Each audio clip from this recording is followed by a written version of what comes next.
13 फरवरी को tractor trolley लेके 6 महीने का राशन लेके दिल्ली के बॉर्डरों पे आ रहे हैं।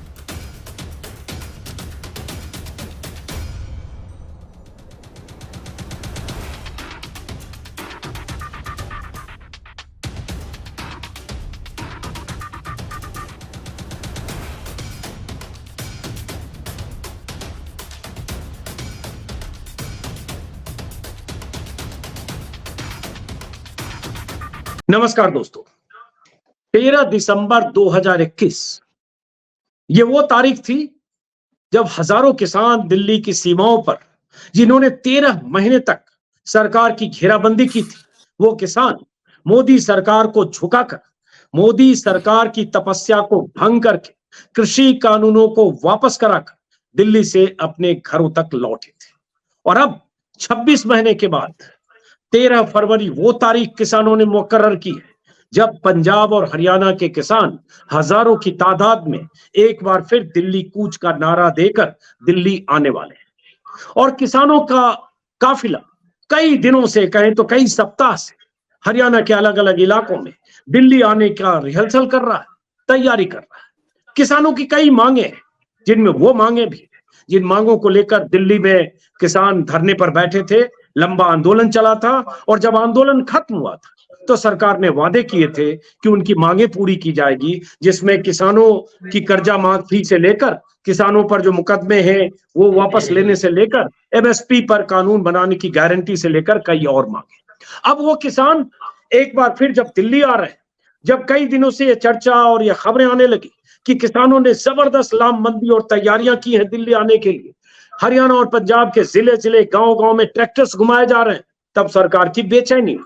मोदी सरकार की फितरत है, पहले तो किसानों की मांगों की तरफ ध्यान नहीं देती, और जब लगता है किसान अब एक बार लामबंद उसी तरह से हो रहे हैं जिस तरह से 2021 और 20 में थे, तब किसानों की समिति से, किसान नेताओं से बात करने के लिए दिल्ली से 3 बड़े नेता कल पंजाब पहुंचे थे और चंडीगढ़ पहुंचे थे। और चंडीगढ़ में 3 केंद्रीय मंत्री पीयूष गोयल, अर्जुन मुंडा और नित्यानंद राय ने किसानों के प्रतिनिधियों से बात की, कई किसान संगठनों के नेताओं से बात की और उन्हें समझाने की कोशिश की कि आप दिल्ली आने का, दिल्ली कूच का ऐलान स्थगित करिए, हम आपकी बात सुनने को तैयार हैं। लेकिन क्या हुआ उस मीटिंग में? तस्वीरें आप स्क्रीन पर देख रहे हैं। यह आपातकालीन मीटिंग, और यह खास बात नहीं है, ये मामूली बात नहीं है कि जिद्दी मोदी सरकार के 3 मंत्री किसान नेताओं से बात करने दिल्ली से चंडीगढ़ चले जाएं, तो कोई मामूली बात नहीं है, क्योंकि इन किसानों ने दिल्ली की सीमाओं पर 13 महीने तक बैठकर देश की सत्ता को ये दिखा दिया है कि वो किस तरह से आंदोलन कर सकते हैं और किस तरह से सरकार की घेराबंदी कर सकते हैं, और जरूरत पड़े तो किस तरह से मोदी सरकार को घुटने के बल बैठने को मजबूर कर सकते हैं। यही वजह थी कि दिल्ली से 3 केंद्रीय मंत्री किसान नेताओं से, किसान प्रतिनिधियों से बातचीत करने के लिए कल चंडीगढ़ में थे। लेकिन क्या हुआ उस बातचीत में? क्या किसान नेता दिल्ली आने का ऐलान टालेंगे? क्या दिल्ली आएंगे? तस्वीरें स्क्रीन पर मैं ट्रैक्टर्स की दिखाना चाहूंगा, और ये भी कि कुछ देर में कई किसान नेताओं से आपकी मुलाकात कराने वाला हूं। वो तस्वीरें ट्रैक्टर्स की, जो किसान संगठनों के, किसान नेताओं की, किसानों की तस्वीरें, ट्रैक्टर्स मार्च की रिहर्सल की तस्वीरें स्क्रीन पर देख रहे हैं, जो पंजाब हरियाणा के गांव में ट्रैक्टर्स के जत्थे घूम रहे हैं।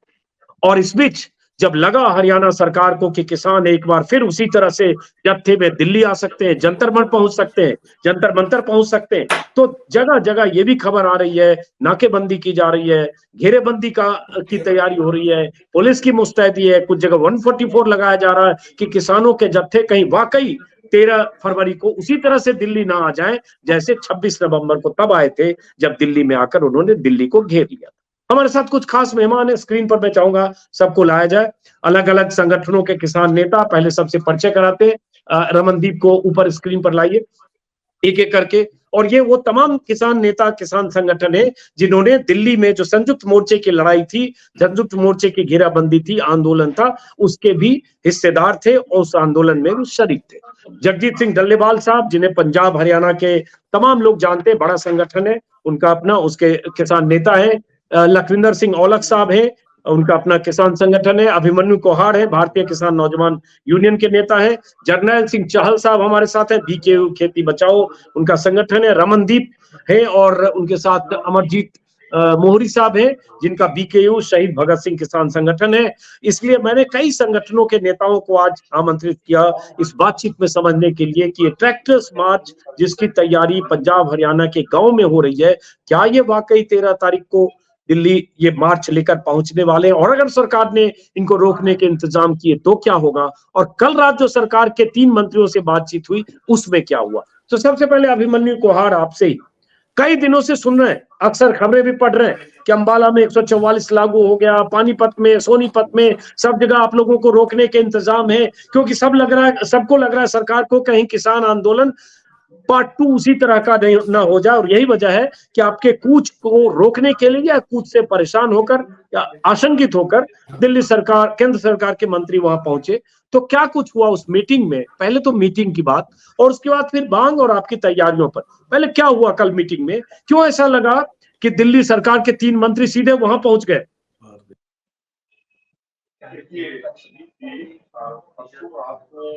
हमारे पास ये संदेश आया था अभिमन्यु, आप अनम्यूट करिए। हाँ जी, आवाज आ रही है सर मेरी? हाँ आ रही है, बोलिए। हेलो जी, परसों हाँ, हमारे पास बोलिए। ये संदेश आया था रात को। परसों रात को हमारे पास ये संदेश आया था कि भाई केंद्र सरकार के कुछ मंत्री आपसे मुलाकात करना चाह रहे हैं। तो हम बातचीत से ना तो पहले कभी भागे, ना आज भागे हैं, ना आगे कभी भागेंगे, क्योंकि देश का किसान टेबल टॉक में भी मजबूत है, सड़कों पे आंदोलन करने में भी मजबूत है, और खेत में अपनी किसानी करने में भी मजबूत है।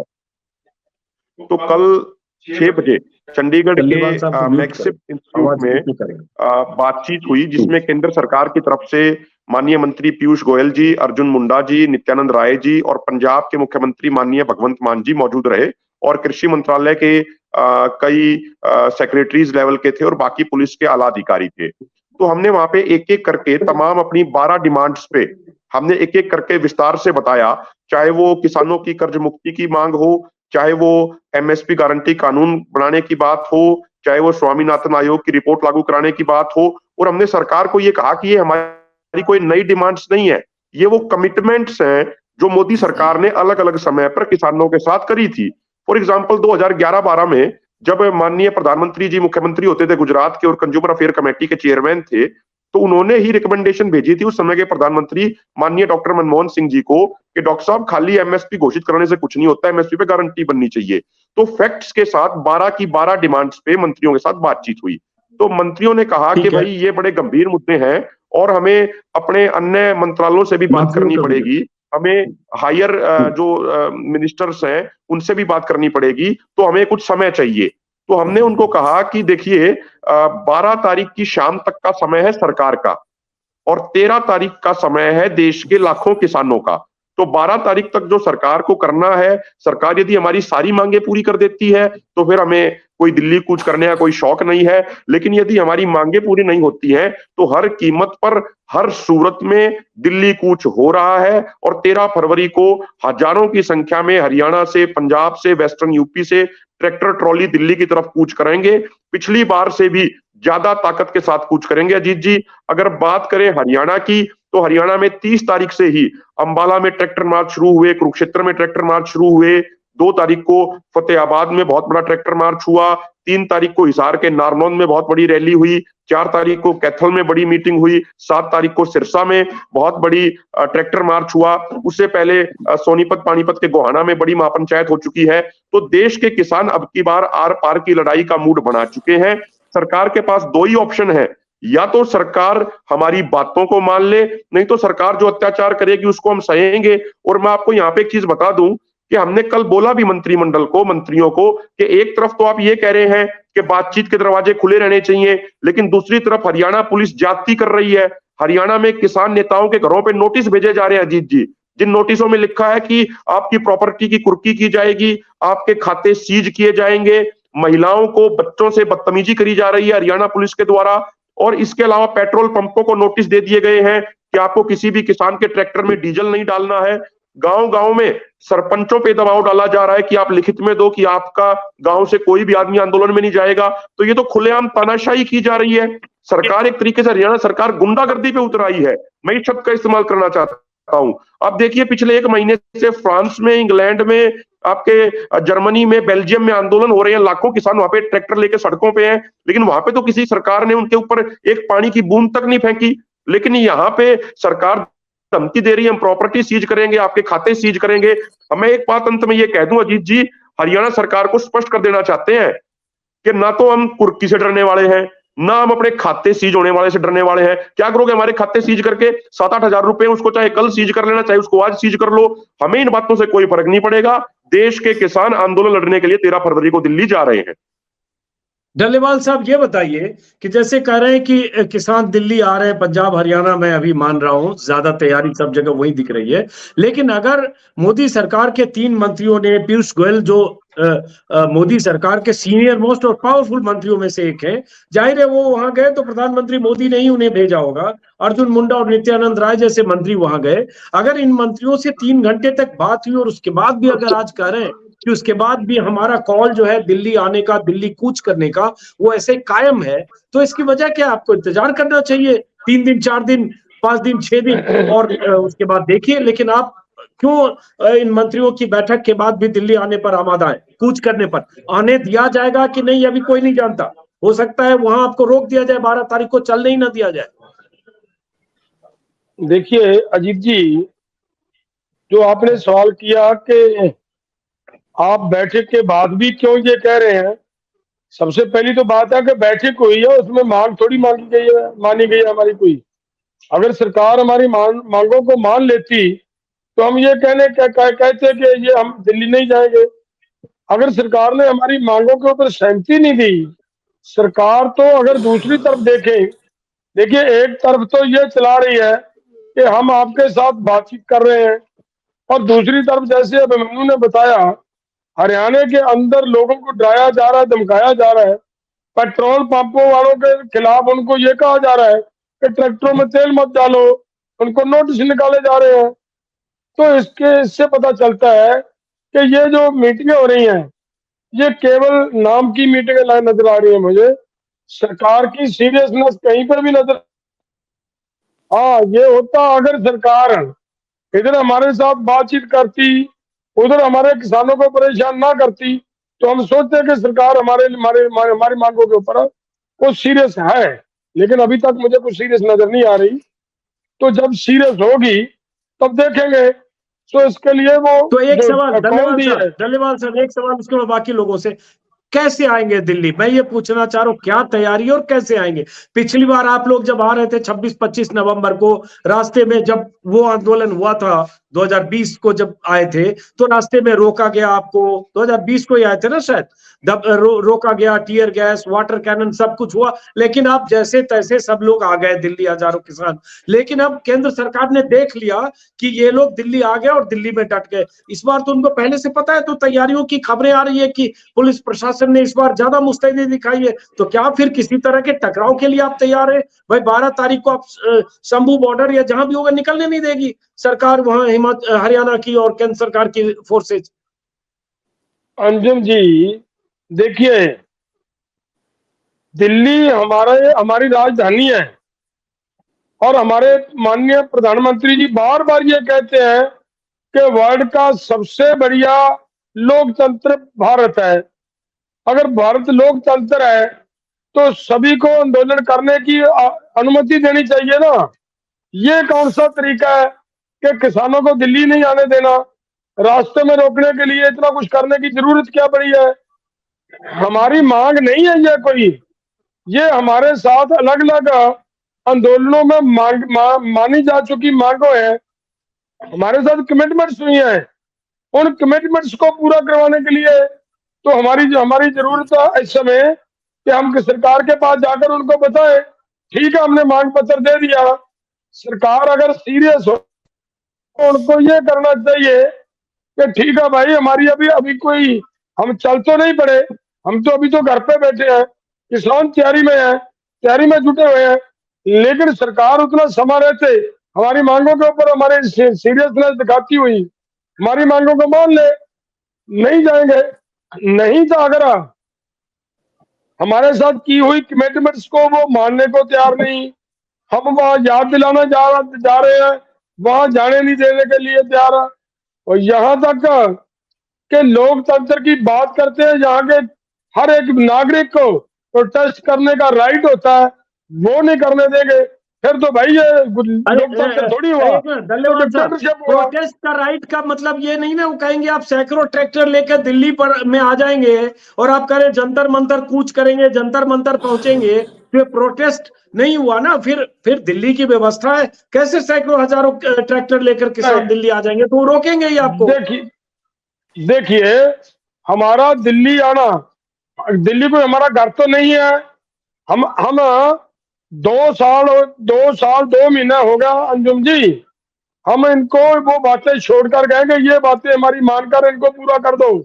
जो डॉक्टर स्वामीनाथन की रिपोर्ट की बात करते हैं, 2018 में इन्होंने लिख कर दी है लिखित में कि हम 3 महीने के अंदर डॉक्टर स्वामीनाथन की रिपोर्ट लागू कर देंगे।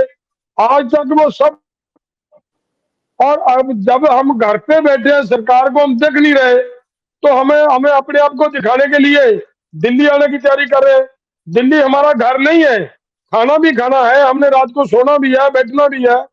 कोई ऐसा तो है नहीं कि दिल्ली 10 किलोमीटर दूरी पे, हमारे 400 किलोमीटर 600 किलोमीटर दूरी से, 2-2 हजार किलोमीटर दूरी से किसानों ने दिल्ली आना है, तो उनको घर की तो जरूरत है, उनको अपना राशन खाना पीने के सामान की जरूरत है, तो वो सब तो साथ लाना पड़ेगा ना जी।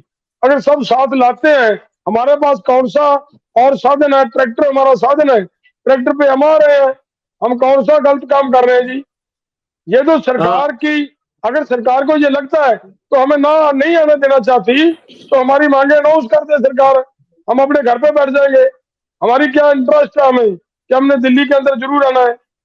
ये तो सरकार की तानाशाही इसमें से नजर आ रही है अंजुम जी। और वो तानाशाही बार बार, मतलब हमने पिछले 9-10 साल से ये इस बात को देख रहे हैं हम अपनी आंखों से कि सरकार कर क्या रही है। एक तरफ तो आंदोलन होने की तैयारी है, दूसरी तरफ किसानों के ऊपर टैक्स लगाने की तैयारी कर रखी है सरकार ने। एक नई समस्या। एक बार बाकी लोगों से फिर बात करता हूँ, आता हूँ। लखविंदर सिंह औलख साहब, हमने वो 25-26 नवंबर का आंदोलन, दिल्ली की तरफ किसानों के आने के जत्थे, वो तैयारियां, वो टकराव, वो सब देखा था। और उसके बाद जो कुछ दिल्ली के आसपास हुआ, 12-13 महीने मैं तो चश्मदीद रहा हूं, लगातार मैंने कवरेज किया। लेकिन अब जब एक बार होता है ना, ऐसी चीज हो जाती है, ऐसा आंदोलन हो जाता है जिसके सामने मोदी सरकार को झुकना पड़ा, जिन किसानों को मुट्ठी भर किसान कहती रही सरकार, और गुंडे मवाली और सब कुछ कहने के बाद झुकना पड़ा, और मोदी को कहना पड़ा हमारी तपस्या में कोई कमी रह गई। लेकिन उस समय चुनाव का मौसम था। अब जब सरकार ने देख लिया कि दिल्ली आकर ये टिक जाते, जम जाते, तो किसी को भी समझ में आएगा कि आप दिल्ली नहीं आ सकते, आपको नहीं आने देंगे। तो क्या आप लोग टकराव के लिए तैयार हैं? क्या आप लोग टकराव चाहते हैं? भाई अगर सरकार के मंत्री गए तो अब आप इंतजार कीजिए, उनसे अब कहते हैं कि भाई एक मियाद, एक टाइमलाइन दीजिए। अजीत अंजुम जी, अभी डल्लेवाल जी ने कहा भी 2018 में लिख के दिया था, स्वामीनाथन रिपोर्ट की लागू करने के लिए 3 महीने का समय लिया था। 9 दिसंबर 2021 को एक प्रधानमंत्री कार्यालय से लेटर आया था, उस पर भी लिख के दिया था। तो कितना का सब्र करें, कितना टाइम इनको दे? अब जब आंदोलन उस समय से लगातार अलग अलग संगठनों के, अलग अलग फॉर्मों के जो ज्ञापन के माध्यम से मांगे हमारी याद करवा रहे हैं, लेकिन नहीं मानी जा रही हैं, तो हम करेंगे क्या? हम पहले भी कोई रास्ते ब्लॉक नहीं किए थे, रास्तों में नहीं रुके थे, सरकार ने रोका था, तो अब भी नहीं रुकेंगे। टकराव बिल्कुल नहीं करेंगे। टकराव तो होता ना, अगर दोनों तरफ से कोई, उनके पास लाठी है, आंसू गैस के गोले हैं, पानी की बुछारें, हमारे पास क्या है? हमारे पास तो अपना ट्रैक्टर ट्रॉली और हमारी दरी है, जहां बैठना, खाने पीने का सामान है। हमारे तो टकराव वाला कोई सामान नहीं है ना। आज अजीत अंजुम जी, एक बहुत बड़ी और भी, इस हरियाणा की खट्टर सरकार ने सारी हदें पार करते हुए हमारे सिरसा जिले के गुरुद्वारों में पुलिस भेजकर, वहां पर जो हमारे पाठी साहब होते हैं, ग्रंथी साहब होते हैं, जो गुरुद्वारा संभालते हैं, उनको कहा है अभी किसान की किसी भी तरह की अनाउंसमेंट नहीं करनी है। तो जब गुरुद्वारे या मंदिर गांव में हैं, वो गांव वाले लोग चलाते हैं, उनकी किसान मजदूर भाईचारा जहाँ दूसरे छोटे व्यापारी रहते हैं, वो अपना जो दसवंध होता है, जो अपनी कमाई का वो हिस्सा देते हैं, उसी से वो गुरुद्वारे चलते हैं लोकल। अगर हमारे गुरुद्वारों कोई ऐसे आदेश दिए जाएंगे, गुरुद्वारे जो है अकाल तख्त को समर्पित है, हमारी सुप्रीम पावर अकाल तख्त साहब है, उधर से कोई हुक्म आता तो मान सकते हैं हम। सरकार दरबार के हुक्म आप गुरुद्वारों में भी लागू कराने लगे हैं, तो ये तो बिल्कुल लोकतंत्र की हत्या है, डिक्टेटरशिप है, तानाशाही है। तो हम इसकी पूरे गौर शब्दों में इसकी निंदा भी करते हैं। और आज मैंने जो हमारे गुरुद्वारा प्रबंधक कमेटी हरियाणा के प्रधान हैं भूपेंद्र सिंह असंध, हालांकि वो बनाया तो बीजेपी की कमेटी है, लेकिन मैंने उनको आगाह किया कि ये बात हुई, आप इस पर अपना बयान दीजिए भी, ये बहुत बड़ा एक धक्का है, ये नहीं सहन हो पाएगा। तो उसके बाद जो वाइस प्रेसिडेंट गुरमीत सिंह त्रिलोकेवाला है, उनको उनके संज्ञान में लगाई भी आप बयान दीजिए और सरकार से बात करें भी ये ऐसा जो आंदोलन की बात है, गुरुद्वारे में तो सभी सारे दरवाजे खुले हैं, तो अच्छा बैन गुरुद्वारों पर लगाना जो जिससे कि गांव वाले ही तो, अगर किसान देता है तो अपनी अनाज जब भी होता है तो पहला जो एक पीपा जाए गट्टा अपने अनाज का गुरुद्वारे के लिए रखता है। तो अगर किसान की गुरुद्वारे के माइक से, मंदिर के माइक से नहीं होगी तो क्या अंदानी अंबानी चलाएंगे उसको गुरुद्वारों को, उनका कहेंगे भी आने वाले हैं जमीनें अपने लुटने वाले भी इकट्ठे हो जाओ। बहुत बड़ा एक जो आज निंदाजनक जो सरकार ने काम किया है सिरसा में, सरपंच को डराया जा रहा है, लोगों के घरों में जाकर अगर कोई ट्राली ट्रैक्टर तैयार करते हुए वीडियो डाल देता है, उसके घर जाकर उनके बच्चों को, उनके परिवार को डराया धमकाया जा रहा है भी आपका भविष्य खत्म हो जाएगा, आपको कभी क्लीन चिट नहीं मिलेगी, आपका बच्चा कभी नौकरी भी नहीं लग पाएगा। ऐसी क्या नौबत आ गई? देश के किसान ही हैं, मजदूर हैं जो दिल्ली जा रहे हैं। नौबत ये आ गई कि लग रहा है कि आप लोग फिर उसी तरह से दिल्ली आकर घेर न लें या दिल्ली आकर मोर्चा लगाकर डट न जाएं, तो इसलिए उनको लगता है कि वहां रोको। तो लगता है तो सर अजीत रंजन जी, अगर लगता है तो जो मांगे हैं उन्होंने मानी हुई हैं, जो उन्होंने कही है उसको लागू करें। हमारी मानी हुई मांगे हैं, आंदोलन की मांगे हैं, 2018 के आंदोलन की मांगे हैं, 2020 के आंदोलन की मांगे हैं, उसके बाद पीछे की मांगे हैं जो प्रधानमंत्री ने सब गुजरात में कही हैं अपने मुख्यमंत्री रहते हुए समय, वो मांगे हैं। अब उन मानने में क्या दिक्कत है? इतना क्या प्रेशर है कारपोरेट गिराने का भी? किसान मजदूर को दरकिनार करके सिर्फ एक सत्ता में रहने का एक सिस्टम है। आम जो इनकी है, जब भी कोई नेता बोलता है कि मेरे कृषि प्रधान देश के वासियों, कहते हैं कृषि प्रधान, लेकिन कृषि करने के ऊपर ऐसा काम किया जा रहा है, उनको अपनी बात मनवाने के लिए दिल्ली जाना पड़ा बार बार अपने ट्रैक्टर ट्राली लेकर। खेतों में काम करने के लिए ट्रैक्टर ट्राली हमारे धर्मों के लिए नहीं है, लेकिन हमारी मजबूरी। चलिए, रमनदीप मान साहब और अमरजीत बोहरी साहब, दो लोग एक साथ है, उसके बाद चाल साहब आपके पास आ रहा हूं। आप दोनों में से जिसको भी बोलना हो बोलिए। सवाल मेरा ये है कि एक बार फिर से ये आरोप लगेगा कि इसमें पंजाब के संगठन ज्यादा हैं और सिख ज्यादा है। जैसे अब यहाँ भी देखेंगे मेरे साथ जो 6 लोग हैं उसमें 5 सिख हैं, और जब आप कहेंगे लाखों किसान, लाखों 50 या सैकड़ों संगठन, तो फिर यही कहा जाएगा कि ये पंजाब के मुट्ठी भर वो संगठन है जो आना चाहते हैं। संयुक्त मोर्चे में 2 फाड़ ने 3 फाड़ हो चुका है। गुरनाम सिंह चढ़ूनी जो बड़े नेता है, उनके बयान में कल फेसबुक पर देख रहा था कि ये क्यों जा रहे हैं, तब इन्होंने बहुत सारी बातें क्यों मान ली थी, आंदोलन क्यों समेट लिया था, तब क्यों नहीं दिल्ली गए, उनके बयान है। टिकायत और कई संगठन नहीं है। तो एक तरह से आपके संगठन में या किसानों के संगठन में कई फाड़ हो चुके हैं।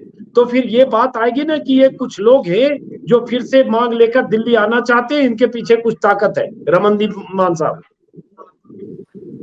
जी देखिए, वो जो लोग बोलने वाले होते हैं वो तो लोग बोलेंगे, लेकिन एक सीधी और स्पष्ट बात है कि आज से 2 साल पहले एक हमारे साथ वादा हुआ था, और ये मौखिक वादा नहीं था, ये वादा था लिखित वादा, कि आपको जो एमएसपी का वो जो लॉ होता है गारंटी का, वो हम आपको देंगे बना के। हमने 6 महीने वेट की, साल किया, उसके ऊपर किया, तो 2 साल के ऊपर हो गए। तो अब ये हमारी हक की बात है। अगर अब हम ये हक, तो हम इनको साफ साफ ये चीज बोल रहे हैं, आपने हमसे ये वादा आपने किया था, आप हमारा लॉ बना के दे दो। अब इसमें ये बात का तो यानी कोई औचित्य नहीं है कि आधे आ रहे हैं या जो 25% आ रहे हैं। जिस आदमी को वो वादा याद है, जिस आदमी का जो तो जमीर जिंदा है, वो लोग आ रहे हैं, उसके सिर पे पगड़ी है या उसके सिर पे पगड़ी नहीं है, इसका तो कोई औचित्य नहीं है। अब यहाँ पे बैठे हैं, या आप ही मन्नू जी बैठे हैं, इनके सिर पे तो नहीं है कोई पगड़ी। एक हमारे मांगड़ साहब है, वो तो उत्तराखंड के हैं, उनके सिर पे पगड़ी नहीं है। अब ये तो जो लोगों ने हमारा हक हमसे छीना है, जो लोग हमारा हक हमारे हाथ में नहीं देना चाहते, वो लोग तो बोलेंगे, और हमको ऐसे लोगों की कोई परवाह भी नहीं है। चाहल साहब, मैं ये जानना चाह रहा हूं, आप लोग में से जो भी बता पाए, कितने किसान संगठन इस आपकी इस लड़ाई में हैं, और ऐसा या दिल्ली कूच के इस आपके आंदोलन के साथ हैं, और ऐसा क्यों है कि बहुत सारे संगठन आपके साथ नहीं है? चाहल साहब। 200 संगठनों के आसपास संगठन हैं दोनों फोरमों के पास, और पूरे देश का किसान इसके अंदर हिस्सा लेगा। और रही बात जो आप कह रहे थे, जो नहीं आए, कुछ साथी हमारे इलेक्शन के मूड में हैं, वो उनका जुगाव है, वो कैसे इस आंदोलन में लड़ेंगे। और जो किसान हम सब बैठे हैं आपके सामने, ये एसकेएम के समय भी, जब भी पिछला आंदोलन हुआ था, ये अगली कतार में थे लोग सब, कोई नए नहीं है। ठीक है, 2 साल के अंदर सरकार ने वादे पूरे नहीं किए, लोगों की जवाबदेही है हमारी। अगर हम आज भी नहीं लड़े, दोबारा इस सरकार अगर ये बन जाती है, लोग पूछेंगे, हम जब गांवों में जाते हैं, लोगों के साथ संपर्क करते हैं, कि 2 साल का समय आपने सरकार को दे दिया। हम पिछले 6-7 महीने से तो लगातार अपने सभी फोरमों से, चाहे वो एसके और लीडर साहबान हैं, चाहे गुरनाम सिंह जी हैं, सभी से बार बार हमने बातचीत की, समय निकलता जा रहा है। अगर हम अब नहीं लड़े तो लोगों को क्या जवाब देंगे? वो जवाबदेही देने के लिए वो अपनी हक की मांगे, जो सरकार ने हमारे साथ लिखित के अंदर वादा किया, जनाबी अंदर हमारे साथ वादा किया, उन सभी वादों को जब इन्होंने 2 साल कहीं पर इन्होंने बातचीत नहीं की, फिर मजबूरी के अंदर ये फैसला लेना पड़ा। दिल नहीं करता है, बहुत सदत सहना पड़ता है। सांसों से ऊपर जानने गई हैं, बरसात, ठंड, गर्मी के मौसम के अंदर अपने पर बैठना पड़ा है। लेकिन जब सरकार ने बार बार वादा खिलाफी की, जो बातचीत का माध्यम से बातचीत करते हैं, वादा करते हैं, चाहे वो हरियाणा पंजाब सरकार रही, चाहे हरियाणा के अंदर सरकार रही, चाहे सेंट्रल गवर्नमेंट ने बार बार वादा खिलाफी की है, लेकिन सब मिलकर फिर जो साथी आपके सामने दोनों फोरमों ने लंबा 6 महीने का वकवा है, जिसके अंदर प्लानिंग की, बार बार मीटिंगें की, और फैसला लिया कि जवाबदेही है भाई, अगर सरकार से नहीं लड़ेंगे, सरकार करेंगे, तो ये ऐसे ही जुमलेबाजी में।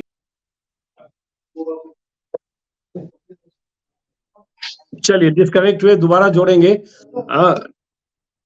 हाँ, डिस्कनेक्ट हुए। जर्नैल सिंह चाहल साहब, आपको आवाज आ रही है? चाहल साहब। हाँ जी, हाँ जी। चाहल साहब, सवाल ये है, ये ट्रैक्टर्स की, हाँ, ये ट्रैक्टर्स की तस्वीरें हम दिखा रहे हैं, जो किसान नेताओं के ट्विटर हैंडल पर हमें मिली है, जो आप लोग रिहर्सल कर रहे हैं। मैं ये जानना चाहता हूं कि कितने लोग आने का प्लान कर रहे हैं, कितने ट्रैक्टर लेकर आ रहे हैं, क्या योजना है, और अगर शंभू बॉर्डर या हरियाणा से दिल्ली के बॉर्डर पर कहीं रोका गया तो आप रुकना, वहां रुकेंगे, क्या करेंगे, क्या सोचकर, क्या प्लान करके आ रहे हैं?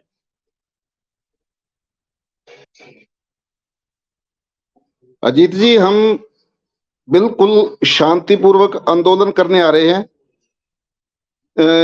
2 साल पहले जो आंदोलन जब खत्म हुआ, जो हमारी पेंडिंग मांगे थी, उनको लेकर हम आंदोलन करने के लिए शांतिपूर्वक आंदोलन कर, लेकिन जिस तरह का रवैया हरियाणा सरकार अपना रही है, वो रवैया ऐसा है कि हो सकता है कि किसानों को वो उकसाने की कोशिश हो। लेकिन सरकार के ऐसे रवैये का जवाब हम बिल्कुल शांतिपूर्वक देंगे, क्योंकि हम एक लोकतांत्रिक देश में रहते हैं, तो लोकतांत्रिक देश में शांतिपूर्वक प्रोटेस्ट करना हमारा अधिकार है।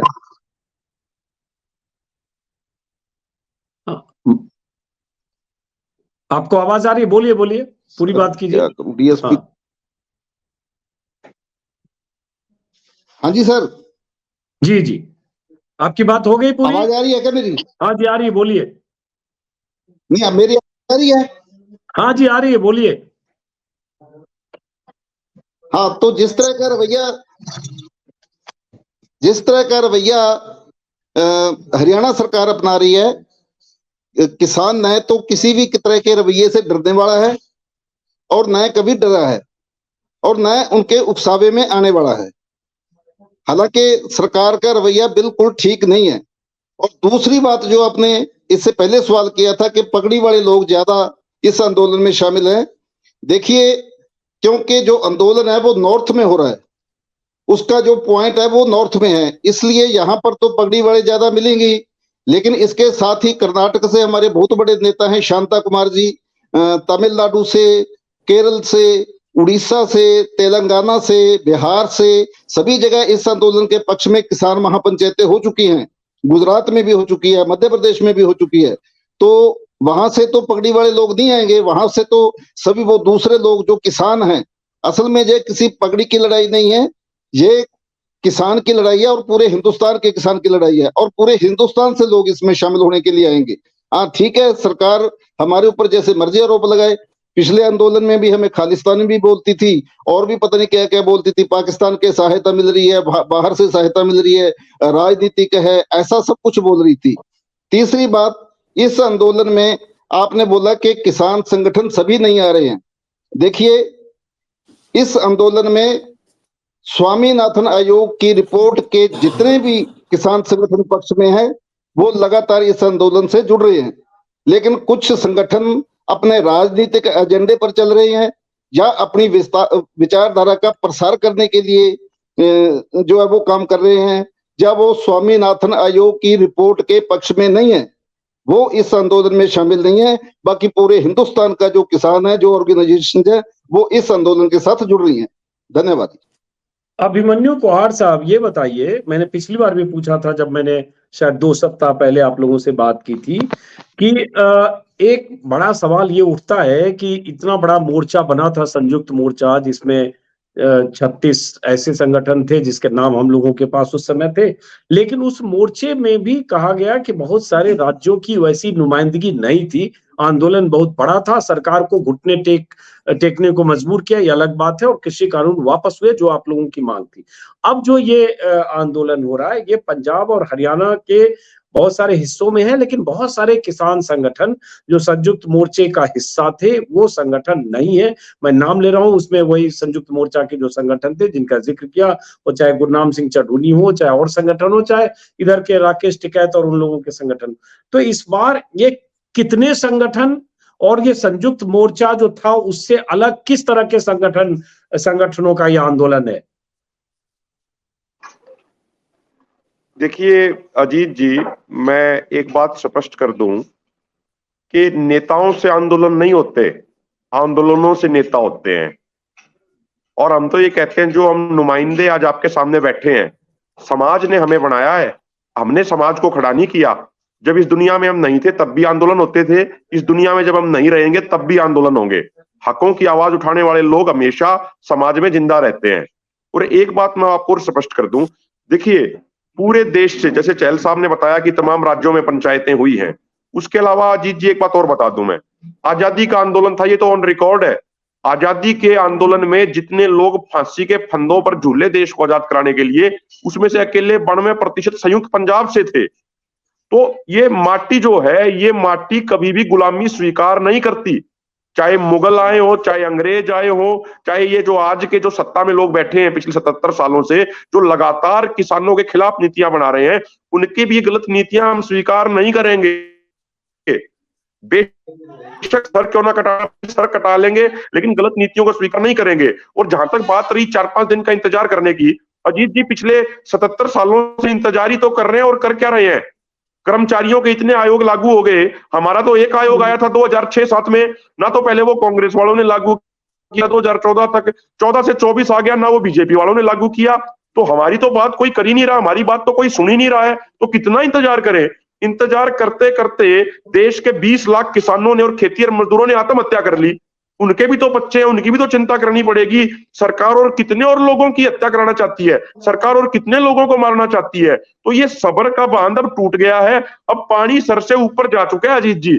अब तो या तो आंदोलन जीतेंगे या फिर ताबूत में पैक होके अपने घरों में हमारी लाश ही आएगी, उससे पहले हम आने वाले हैं नहीं। और जो बात है, आपने एक बात कही थी कि भाई ज्यादा सिख बैठे हैं, ज्यादा सरदार बैठे हैं इस पैनल में भी। देखिए सरदार कौन है? जो सही के लिए खड़ा हो गया वो सरदार एक है, मिनट रुकिए, जो हक के लिए खड़ा हो गया वो सरदार है। हम भी सरदार हैं। मुझे बोलना पड़ेगा, एक सेकंड, क्योंकि सबने इस पर जवाब दिया, बीच में बोलना पड़ेगा। मैं सिख कौम, सरदार कौम की बहुत इज्जत भी करता हूं, मैं मुरीद हूं, मैं प्रशंसक हूं। मेरी बात को सिख कौम सरदार कौम से नहीं जोड़िए, नहीं तो बहुत सारे लोगों को लगेगा कि मैं सिख और सरदार कौम के खिलाफ बोला। ऐसा नहीं, मेरे कहने का ये मतलब था कि अगर एक व्यापक आंदोलन की, देशव्यापी आंदोलन की बात कर रहे हैं तो हर तरह के संगठन इसमें क्यों नहीं? मैं सिर्फ ये बात कर रहा हूं। तो इसलिए मैंने कहा कि जो दूसरे राज्यों के संगठन है, क्या उनकी नुमाइंदगी है? नहीं है तो क्यों नहीं है? मैं पूछ रहा हूं। नहीं अजीत जी, मैं आपको बता रहा हूं, 26 नवंबर को उड़ीसा के गंजाम जिले में किसानों की बहुत बड़ी पंचायत हुई। 20 दिसंबर को केरल के पालघाट जिले में बहुत बड़ी पंचायत हुई। 21 दिसंबर को तमिलनाडु के चेन्नई में बहुत बड़ी पंचायत हुई। 23 दिसंबर को कर्नाटक के बेंगलोर में बहुत बड़ी महापंचायत हुई। 3 जनवरी को गुजरात के सुरेंद्रनगर जिले में हुई। उत्तर प्रदेश के आज भी 10 संगठन नए आए हैं जो कह रहे हैं कि हम मजबूती से लड़ाई लड़ेंगे और मजबूत लड़ाई लड़ेंगे, कोई बीच का रास्ता निकालने के पक्षधर हम नहीं है। तो इस सोच के आज भी 10 किसान संगठन इस 13 फरवरी के दिल्ली के प्रोग्राम में शामिल हुए हैं। तो हमारा ये कहना है कि देखिए, जिस किसान को ये लगता है कि भाई लखीमपुर खीरी के घायल किसानों को और शहीद किसानों को न्याय दिलाना हमारी जिम्मेदारी है, जिस किसान को ये लगता है कि देश के किसानों के लिए एमएसपी की गारंटी का कानून जरूरी है, जिस किसान को ये लगता है कि स्वामीनाथन आयोग की रिपोर्ट लागू होना जरूरी है, जिस किसान को ये लगता है कि भूमि अधिग्रहण का 2013 वाला कानून दोबारा से लागू होना चाहिए, वो तमाम किसान और तमाम किसान नेता, तमाम संगठन आ रहे हैं।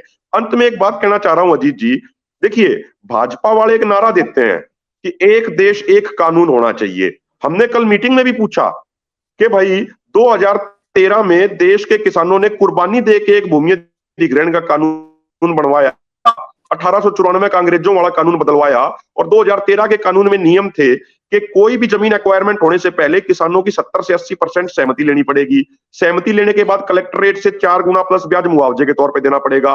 लेकिन जैसे ही 2014 में माननीय प्रधानमंत्री मोदी जी की सरकार बनी तो कॉर्पोरेट लोगों को खुश करने के लिए वो संसद में ऑर्डिनेंस लेके आए, उस 4 गुना मुआवजे वाले कानून को बदलने के लिए, 70% सहमति वाले कानून को बदलने के लिए। उस टाइम उनकी राज्यसभा में मेजोरिटी नहीं थी, वो फेल हो गए। 2015 में उन्होंने मॉडल एक्ट बना दिया कि भाई जिस जिस राज्य में बीजेपी या बीजेपी के सहयोग वाली सरकार है वो इस कानून को बदले, क्योंकि उनका एजेंडा एक है कि कॉर्पोरेट मित्रों को कैसे अधिक से अधिक फायदा हो। 24 अगस्त 2021 को हरियाणा की विधानसभा ने वो कानून बदल दिया। अब किसानों से, जो जमीन के मालिक हैं, उनसे बिना ही पूछे उनकी जमीन ली जा रही है 48 घंटे के नोटिस पे।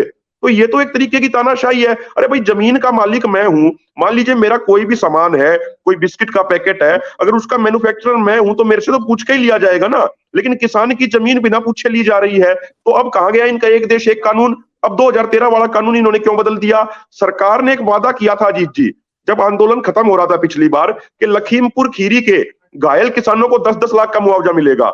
कई भाइयों के तो 5-5 ऑपरेशन हो चुके हैं, अब तक एक भी घायल किसान को 10-10 लाख रुपए का मुआवजा नहीं मिला। 13 घायल किसान है, तो क्या 1 करोड़ 30 लाख हमारी सरकार के लिए क्या कोई बड़ी राशि है? हम एक तो कहते हैं $5 ट्रिलियन की इकोनॉमी बनेंगे, $10 ट्रिलियन की इकोनॉमी बनेंगे, लेकिन जो वादा किया था 1 करोड़ 30 लाख का मुआवजा ये किसानों को दे नहीं पा रहे। तो मुझे तो लग नहीं रहा कोई 5 ट्रिलियन, 10 ट्रिलियन या 15 ट्रिलियन डॉलर की इकोनॉमी होगी। और अगर हो भी जाएगी तो ऐसी इकोनॉमी का क्या फायदा होगा अजीत जी, जिसका उपयोग किसानों के, मजदूरों के लिए ना हो सके, जिसका उपयोग सरकार अपना वादा पूरा करने में ना कर सके। ये मात्र 1 करोड़ 30 लाख का मामला नहीं है अजीत जी, हम अपने किसानों के लिए 13 करोड़ रुपए भी इकट्ठे कर देंगे उन किसानों के लिए। हमारे अंदर इतनी ताकत है, लेकिन सवाल है सरकार और समाज के बीच में कितनी ज्यादा अविश्वास की खाई होती जा रही है।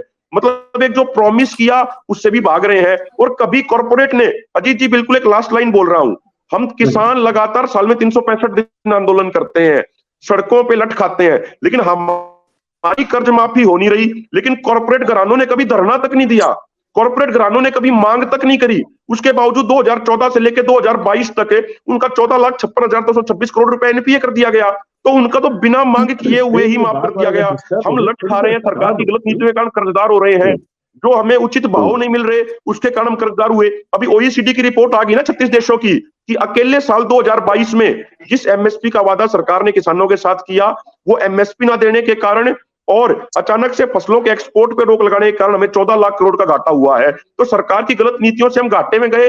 हमारा तो कर्ज माफ फिर भी नहीं करेंगे, लेकिन कॉर्पोरेट का 14.5 लाख करोड़ 8 साल में माफ कर देंगे। तो ये दोहरी नीति, ये हमें समझ में नहीं आती आज तक देश के किसान मजदूर को, कि हमारे साथ ही ऐसा क्यों होता है, जो पूरे देश का पेट भरता है, जिसने कोरोना के दौरान इतनी मेहनत करी, 3.8% की दर से ग्रोथ कराई इकोनॉमी की, जब इकोनॉमी हमारी 23% श्रिंक हो गई थी, उसके साथ ऐसा सौतेला व्यवहार क्यों होता है अजीत जी?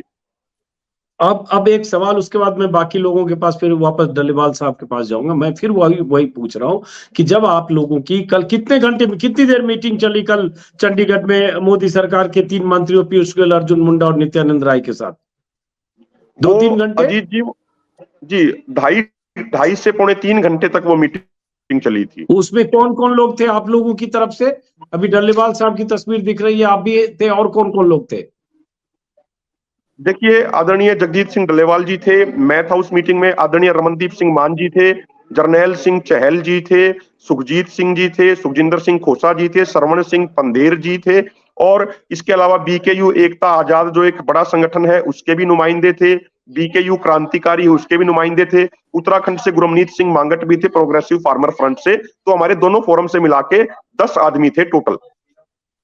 ठीक है, तो 10 आदमी ने, आप लोगों ने वो मांग सारी, क्या 10 मांगे गिनाई आप लोगों ने? कितनी मांगे बताइए सरकार को, सरकार के मंत्रियों को? अजीत जी, वो मांग एक बार आप दोहरा सकते हैं?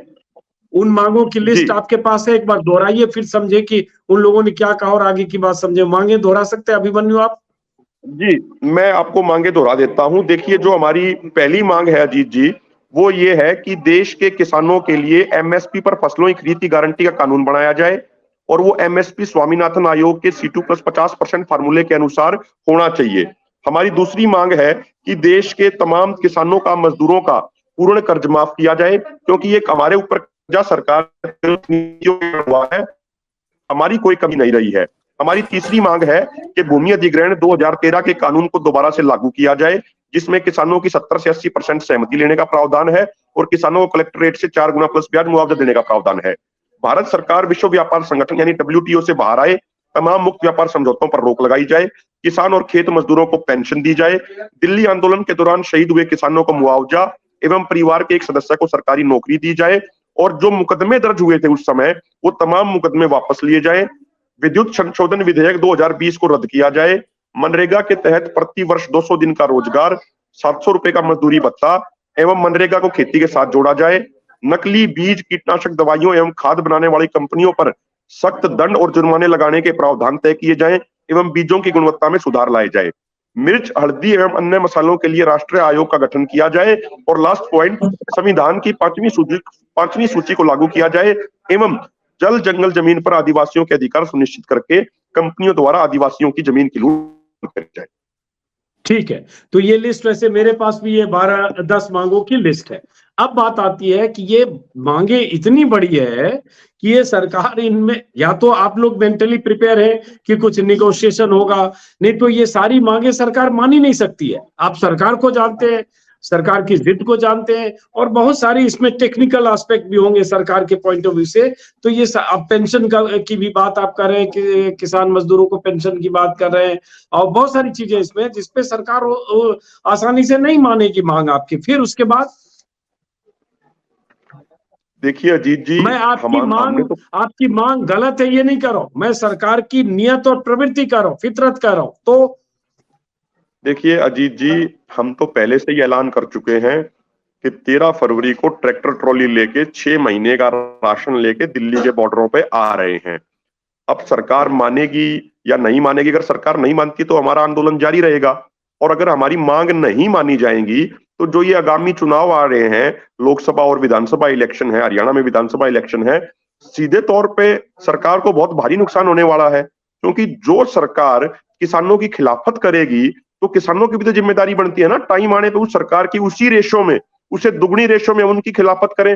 फिर सरकार ये ना चिल्लाए कि ये किसान हमारा विरोध क्यों कर रहे हैं। भाई, आप हमारी बात भी नहीं सुनोगे, आप हमें आंदोलन भी नहीं करने दोगे, आंदोलन करेंगे तो हमारे ऊपर लठ मारोगे, मुकदमे करोगे, जेलों में डालेंगे, तो फिर जमीर तो हमारे अंदर भी जिंदा है ना, फिर उसका विरोध आपका, टाइम आने पे विरोध आपका भी होगा। फिर जब आप वोट मांगने गाँव में आओगे तो बढ़िया तरीके से इलाज आपका भी होगा। फिर आपको भी पिछली बार की तरह आंदोलन में फिर 50-50 बस पुलिस की भर के लेके आनी पड़ेगी गाँव में, उसके बाद गाँव में घुस पाओगे, नहीं तो हमारे गाँव में घुस नहीं पाओगे। ये बात सरकार जरूर सोच ले। डल्लेवाल साहब, मांगे मैंने जानबूझ के कहा अभिमन्यु कोहार को कि सारी मांगे एक बार आप बता दीजिए। अब स्वामीनाथन आयोग की मांग C2 प्लस 50% फॉर्मूले वाली मांग तो लगातार कई सालों से किसान कर रहे हैं। दिल्ली में भी धरने के दौरान और आंदोलन के दौरान, और फिर MSP की गारंटी वाला कानून की बात करते रहे। मोदी सरकार या प्रधानमंत्री मोदी या नरेंद्र तोमर जो कृषि मंत्री पहले थे, वो संसद से लेकर बाहर रैलियों तक में कहते रहे MSP थी, MSP है, MSP जारी रहेगी। वो कहना अलग बात है, और MSP पर कितनी फसलें बिकती है उन आंकड़ों पर हम लोग 50 बार वीडियो में बात कर चुके। अब फिर मैं वापस वहीं आता हूं सर, कि अब जो चूंकि अब आज हम हैं 9 तारीख में, 10, 11, 12, 13 तीन ही दिन बीच के बचते हैं। तो अब इस 3 दिन में क्या तैयारी आप कर रहे हैं, और 12 तारीख को क्या करेंगे? और 12 तारीख को अगर सरकार ने तय किया कि आपको शंभू बॉर्डर या जिधर से आ रहे हैं वहां रोका जाए, तब क्या होगा? वहां रुक के धरना देंगे या क्या करेंगे?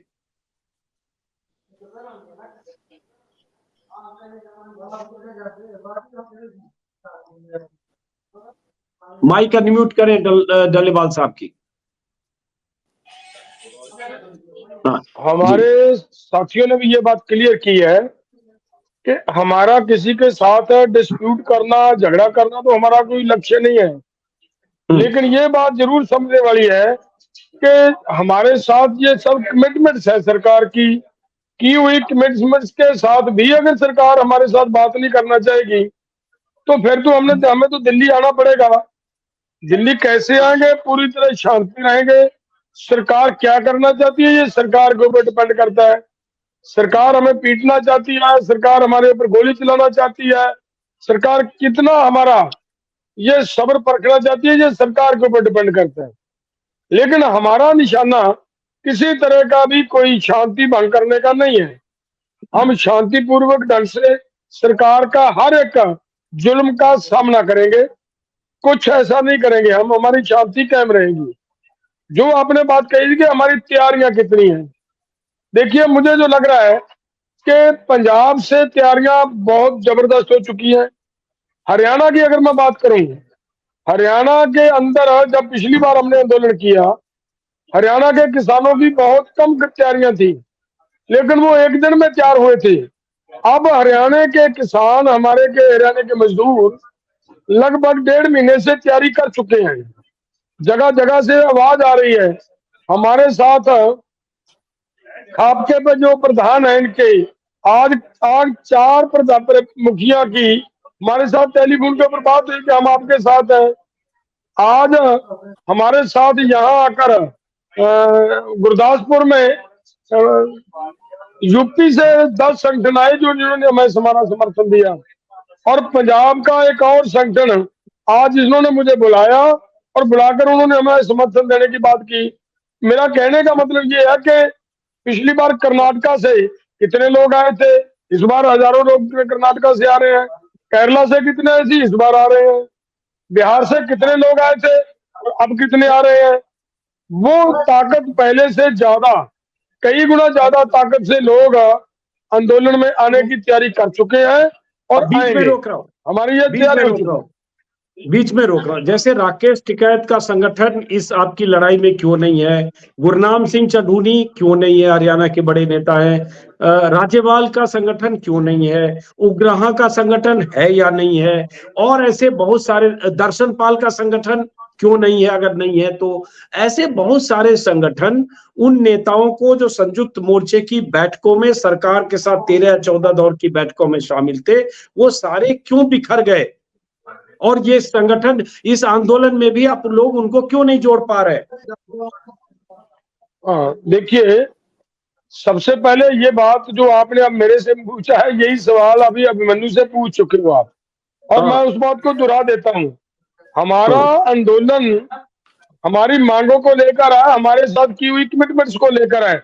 अगर जो भी देश का किसान और किसान नेता ये चाहता है कि देश के किसान की ऋण मुक्ति होनी चाहिए, वो हमारे साथ आएगा। जो चाहता है कि किसान को डॉक्टर स्वामीनाथन की रिपोर्ट के अनुसार C2 प्लस 50 के हिसाब से फसल का भाव मिले, वो आएगा। जो चाहता है कि देश के किसान को MSP की गारंटी मिले, वो आएगा हमारे साथ। जो चाहता है कि लखीमपुर के अंदर जो हमारे किसान और हमारा एक पत्रकार जिनका कत्ल किया गया उनको इंसाफ मिले, वो आएगा हमारे साथ। जो चाहता है कि हमारे देश के लोगों ने जिन्होंने देश का पेट भरने का काम किया लगातार, और वो जब आंदोलन के लिए आए और आंदोलन के समय उनके ऊपर मुकदमे लगाए, वो मुकदमे वापस होने चाहिए, वो आएगा हमारे साथ। जो आज जिस आदमी की ये समझ बनती है कि भारत को WTO से बाहर आना चाहिए, वो हमारे साथ आएगा। वो अब भी आ रहे हैं। मैंने आपसे अंजुम जी ये बात कही है कि इस बार जिन लोगों ने यूपी से ही तो 8-10 संगठन हमारे साथ आए हैं, वो यूपी से ही आए हैं। और पंजाब से आपने देखना कि 13 तारीख को हजारों ट्रैक्टर ट्रालियां पंजाब से निकलेंगी। इसी हालात अरे से लेकिन ये आपने बताइए देखना, एक बार डल्लेवाल साहब एक बात बताइए। आप कह रहे हैं हजारों ट्रैक्टर ट्रॉलियां निकलेंगी और आप कह रहे हैं कि आपको जंतर मंतर कूच का आपने नारा दिया है। भाई जंतर मंतर तो पहले तो ट्रैक्टर को दिल्ली में घुसने की इजाजत ही नहीं मिलेगी। सैकड़ों छोड़िए, दर्जनों छोड़िए, 10 ट्रैक्टर को भी, तो फिर हजारों ट्रैक्टर लेके कहाँ आएंगे? आप भी जानते हैं कि जो बात आप कह रहे हैं वो दबाव के लिए ठीक है, कहने के लिए, सरकार पर प्रेशर बनाने के लिए ठीक है। प्रैक्टिकली ये पॉसिबल है क्या? हजारों छोड़िए, मैं तो दर्जनों ट्रैक्टर की बात कर रहा हूँ कि लेकर दिल्ली में दाखिल होके वहां पहुंच जाए हम जंतर मंतर पर, तो फिर क्या होगा? अजीत जी मेरी बात ध्यान से सुनिए। हमने हमारा आने का पर्पस क्या है? हमारी मांगे माने सरकार, हमारे साथ की हुई कमिटमेंट्स को पूरा करे सरकार। अगर वो पूरा कर देती है तो हमारा दिल्ली आने का, ट्रैक्टर लेकर आने का हमारी कोई उचित नहीं बनता। और जब हम दिल्ली आ रहे हैं, ट्रैक्टर हमारा साधन है आने का, व्हीकल है हमारा एक। ट्रैक्टर में हमारा घर भी होगा, ट्रैक्टर में हमारा राशन का स्टोर भी होगा, ट्रैक्टर में हम सोने के लिए व्यवस्था होगी हमारी। इसके लिए ट्रैक्टर किसान के आंदोलन का पार्ट बन चुका है, किसान के घर का पार्ट बन चुका है। अगर हम अपना साधन साथ लेकर आना है तो हमें अगर देखिए, हमने ये देख लिया कि सरकार जितनी जिद्दी है। 13 महीने पिछली बार हमें बॉर्डर पे बैठना पड़ा, और अब भी हो सकता है हमें 6 महीने, 7 महीने, 10 महीने बैठना पड़े। तो हमें वहां पे पूरी व्यवस्था की जरूरत है, तो वो करनी पड़ेगी। अगर सरकार ये चाहती है, हमें कौन सी जगह प्रोवाइड करवाई है जी? दिल्ली के अंदर, किसी भी राजधानी के अंदर। देखिए ये लोकतांत्रिक ढांचा है। अगर लोकतांत्रिक देश के अंदर लोगों को, किसानों को, मजदूरों को, दुकानदारों को प्रोटेस्ट करने के लिए ये जगह ही नहीं दे पा रही सरकार, और ये कौन सा लोकतंत्र रहा जी? मैं तो हैरान हूं इस बात से कि किसानों को अगर अपनी राजधानी के अंदर क्यों नहीं घुसने दिया जाएगा जी? क्या बात है? क्या मामला? किसान क्या आतंकवादी है क्या? जब किसान आते हैं राजधानी में, दिल्ली में अपना ट्रैफिक रूल है, ट्रैफिक का एक प्रोटोकॉल है, जिसमें बड़ी गाड़ियां शहर के अंदर नहीं जाती है, ट्रैक्टर नहीं जाता, वो एक प्रोटोकॉल भी है। नहीं, मैं अंजुम जी, मैं एक बात और इसके साथ जोड़ना चाह रहा था कि जिस तरीके से सरकार का रवैया दिख रहा है, वो सरकार किसानों के मामलों के ऊपर सीरियस नजर नहीं आ रही। इसलिए हमें ये अपनी पूरी तैयारी के साथ आने की जरूरत महसूस हो रही है। आपने एक बात पहले कही थी, मैं उसको भी और बहुत थोड़ा मजबूती से कहना चाह रहा हूँ। हमारे भाइयों ने बहुत अच्छे तरीके से वो बात रखी है। इस बात को ऐसा नहीं मानना, मैं ये नहीं कह रहा कि सिखों की बात या हिंदुओं की बात है, ये नहीं है। जो आपने बात कही वो जिस संदर्भ में कही, उसी संदर्भ में मैं बात करना चाह रहा हूँ। देखिए, जो सरकार हमारे ऊपर एलिगेशन लगाएगी कि ये तो जी पगड़ी वाले लोग हैं, ये तो केवल आतंकी हैं, ये तो खालिस्तानी आ गए हैं, मैं उनसे ये पूछना चाहता हूँ, जब देश की आजादी की लड़ाई लड़ी जा रही थी, इतिहास निकाल कर देखे, इन पगड़ी वालों ने कितनी कुर्बानी दी है? ये जो आज सरकार के ठेकेदार, देश के ठेकेदार बने बैठे हैं, ये सब मुआवजे मांगते रहे उस समय, अब देश के मालिक बने हैं। जिसको जी चाहता है उसको आतंकी कह देते हैं, जिसको जी चाहता है उसको विदेशी बोल देते हैं। ये इन्हीं ने सर्टिफिकेट देना लोगों को। मैं हैरान हूं इन बातों से सरकार की से। तो कहे सरकार जो कहना चाहती है कहती है। जिस सरकार के खिलाफ लोग आंदोलन करते हैं, वो किसी ना किसी तरीके से लोगों को बदनाम करने का काम अजीत जी करती है, वो करती रहेगी। मैं आपकी बात से डल्लेवाल साहब सहमत हो कि मैं एक बात कह दूं कि मैं तो 50 बार अपने वीडियो में कह चुका हूं कि अगर सिखों की भीड़ सिख किसान, पगड़ी वाले किसान, सरदार किसान नहीं होते दिल्ली की सीमाओं पर, चाहे गाजीपुर पर, चाहे खासतौर से टिकरी और सिंगू पर, जिस ढंग से खूंटा गाड़ कर बैठे आप लोग, तो सरकार झुकती इसकी कोई गारंटी नहीं है। तो ये बहुत बड़ी इस लड़ाई में, किसानों की उस 13 महीने की लड़ाई में पंजाब के सिखों का, पगड़ी वाले किसानों की भूमिका, इसमें कोई शक नहीं है। इस पर मैं 50 बार वीडियो बनाया।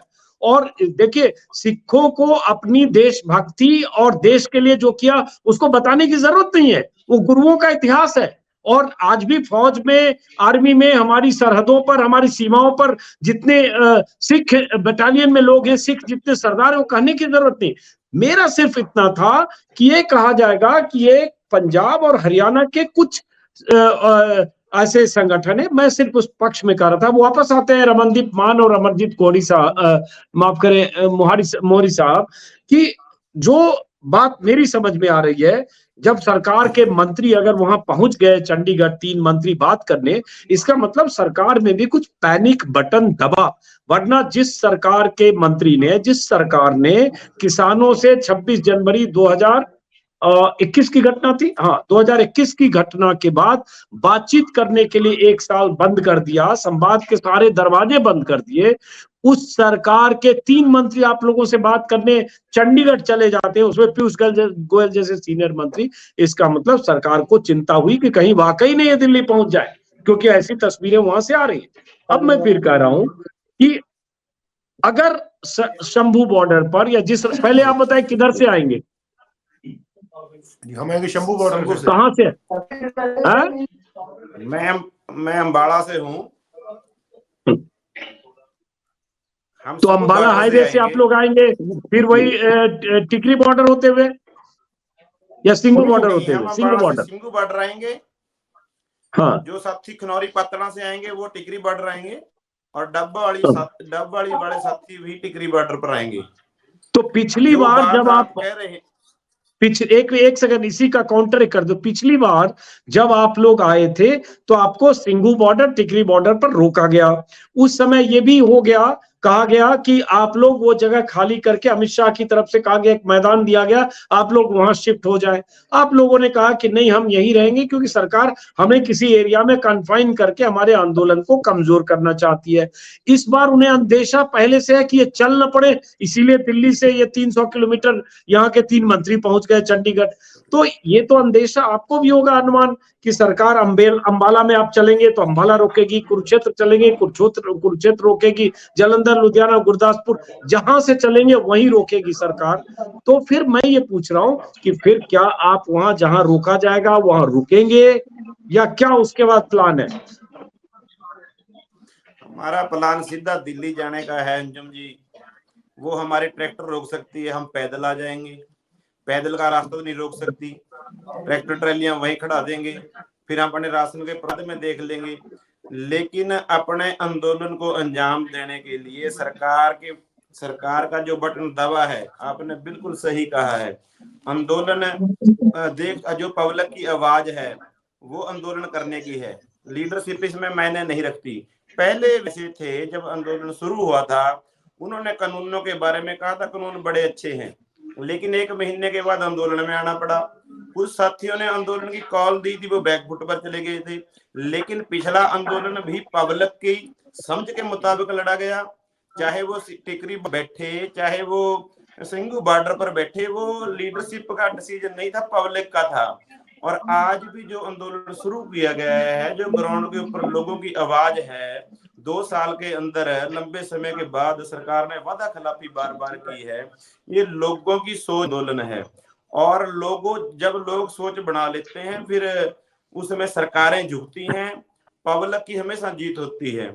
और ऐसे ही इस आंदोलन के अंदर जो रही बात सिख गैर सिख की, पूरे हिंदुस्तान के लोगों को, पूरे किसानों को, इन लोगों के ऊपर, पंजाब के ऊपर विश्वास है कि ये बड़े शांतिपूर्वक तरीके से, जैसे हमारे हरियाणा के अंदर इतना लंबा समय बैठने की स्थिति नहीं थी लोगों की, लेकिन पिछले आंदोलन ने हमें सिखाया है कि कैसे आंदोलन लड़ा जाता है, कैसे इंतजाम किए जाते हैं, पंजाब से सीख मिली है।